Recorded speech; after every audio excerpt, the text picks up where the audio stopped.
Now I could hear my own voice. It's because the light should be bright falling on my face. You know what's harder than running on treadmill for hours and lifting heavy weights? It's speaking Urdu. Yeah, speaking Urdu for someone who's raised in a Pashtun family. Because no matter how much you practice, I think this thing is not working on my phone. It's kind of difficult to keep up with the pronunciation and the accent. And if you're not paying attention, you'll break the accent, and people point it out, and they'll laugh, and it's in a good way. They find it very cute. But the problem is that I don't find it very cute.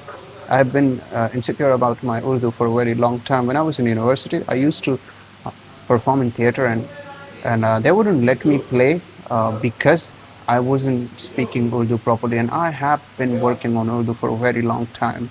It never gets perfected. I think all Quran have this problem. They never get to used to the Urdu accent, and most of them speak English because they can easily get away with. Most people in our country don't speak English. They prefer Urdu.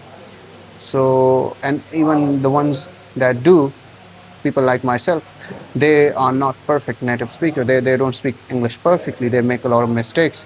I make the most of them, grammatical mistakes and pronunciation and even accent. But we can fool each other because we are not native speakers, and but we cannot fool each other with Urdu. That's because we have Urdu native speakers, and I think Pakistan is considered to be very it's our national language, man. So you can imagine, India and these countries, they look up to us for being good Urdu speakers.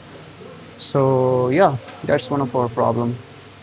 Pashtun, I can understand you guys, but you don't have to perfect the language. You just have to communicate in it. Uh, Me, on the other hand, I want to perfect it because I want to work in um, film industry, Pakistani one, and I want to make sure this is not a hurdle for me in future.